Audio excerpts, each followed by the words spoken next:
The Young Lords Party was a revolutionary Puerto Rican nationalist group based primarily in New York City and founded in 1969. It's easy to remember the Young Lords as just another one of the many radical groups in the late 60s and early 70s dedicated to fighting capitalism and racism. But unlike most of these groups, the Young Lords also deliberately fought sexism and homophobia.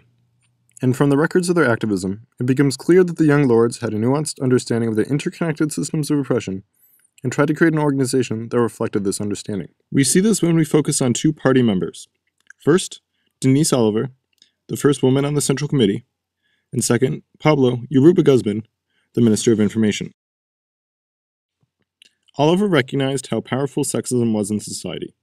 She wrote in Palante, the Young Lords publication, "When you look to any group to find out who's the most oppressed, it's always going to be the women."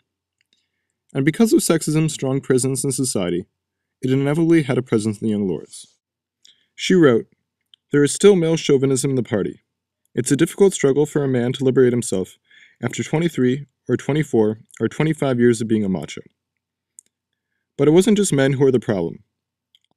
Oliver wrote that in addition to men being unaccustomed to gender equality, many women had been similarly convinced of their sole role as helpers to men. Having recognized sexism, Oliver applied her anti-capitalist beliefs to better understand conventional family structure. She rejected marriage, seeing it as a slave contract. She also questioned the benefits of the nuclear family. She wrote, "I don't see where there are any great advantages to the nuclear family at this point. Actually, the concept of two individuals living together off somewhere is selfish and non-socialist."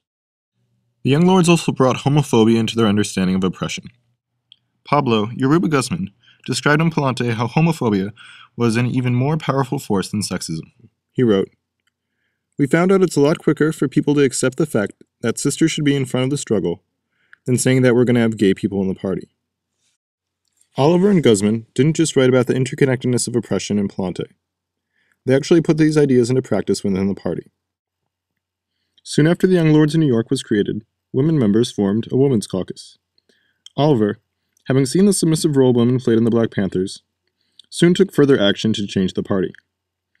By relying on direct action, including a sex strike, women in the Young Lords succeeded. Soon women were appointed to positions of power, and the Young Lords' 13 Points program was changed from demanding that machismo be revolutionary to rejecting machismo altogether. Most other radical groups at the time lacked similar reforms. Early in the party's history, members of the Gay Liberation Front recognized openness in the Young Lords, and some members of the Gay Liberation Front became Young Lords or developed ties to both organizations. After some party members formed a women's caucus, a few women formed a gay caucus as well.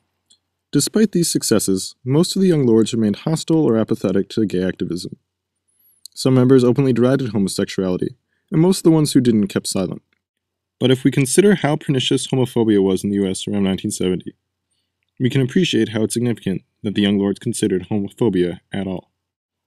The Young Lords also made some effort to form alliances with other activist groups.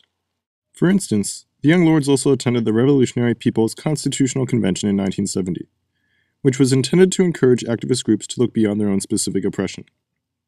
In 1970, Iris Morales, another party leader, participated in the Housing Crimes Trial, a public event that brought young militants together with older activists to respond to New York City's housing crisis.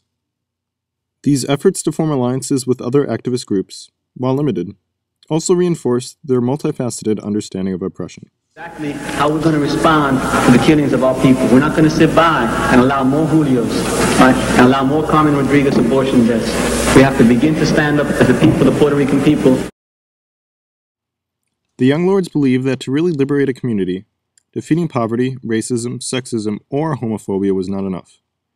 True liberation required defeating all forms of oppression.